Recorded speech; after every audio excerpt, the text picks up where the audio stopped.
And so welcome back naman mga ka-DIY sa ating panibagong video. So pasensya na kayo, medyo natagalan tayo sa paggawa ng video, no. Ayan, no, mga ka-DIY, sa lahat ng mga gustong gumawa ng mga small solar setup. So meron akong ipapakita sa inyo dito na small solar setup lang. So yung ginamit ko dito ay gel type deep cycle battery na 25 Ah. Ayan. So bali ito yung ating mga aparato. Tapos dito meron tayong wattmeter. So isa-isahin ko sa inyo yan kung paano natin siya na-install. Tanggalin muna natin itong ating LiFePort. Ayan. So papakita ko muna sa inyo kung paano natin na-setup. Sa mga gustong matuto kung paano ito i-setup, napakadali lang ito guys. Kapag napanood nyo to, siguradong matutunan nyo na kung paano mag-setup ng ganito kagandang setup para sa ating mga solar sa bahay. Pang ilaw-ilaw lang at pang fan. So ito yung battery natin, merong terminal yan, negative at positive. So dito muna tayo po-focus guys sa breaker dito sa gitna. Kung napapansin nyo dito sa ilalim, meron siyang negative at positive, di ba? Nanggagaling yan dito sa battery. So yan papunta dito sa taas, papunta dito sa ating charge controller. Yan. Yung connection niya, positive, negative, tapos bumaba siya dito sa breaker, positive at negative. Tapos dumiretso dito, positive and negative. Ayan, naka-on siya, ibig sabihin dire-diretso na yan. Ganun yung connection, yan yung unang connection natin. Sundan nyo lang. Tapos pangalawang connection natin para sa solar naman. Ito yung input ng solar. Kung napansin niyo, negative, positive at negative. Tapos pumunta po yan yung wire niya dito. So dito tayo dumaan sa baba kasi nga yung input, lahat ng input ng breakers ay sa taas talaga mga galing Lahat ng input sa taas mga galing. Ayan. Dito yung solar, negative at positive. Ito naman yung galing sa solar panel natin sa taas.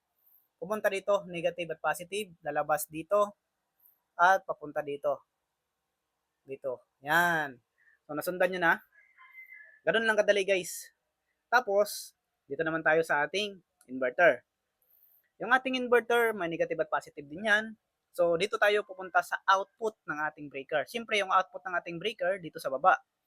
So, ito yung negative, ito yung positive. So, pumunta po yan dito, umakyat dito sa ating inverter.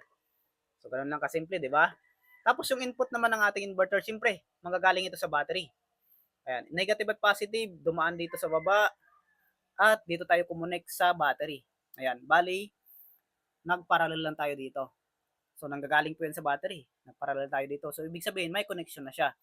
Di ba? Ganun lang siya. So, ganun lang kasimple guys. Pwede mo na siya magamit. Dito, load niyan ay 12 volts lang. Kahit kayo na maglagay ng mga 12 volts, walang problema. So, sa akin, nilagyan ko ito ng load ay itong aking DC fan. So, dito naman sa output ng ating inverter, kahit hindi na kayo maglagay ng mga low voltage disconnect, hindi na kayo maglagay ng mga, tawag nito, mga relay. Ito, napaka-diretso lang yan guys para sa mga simpleng setup.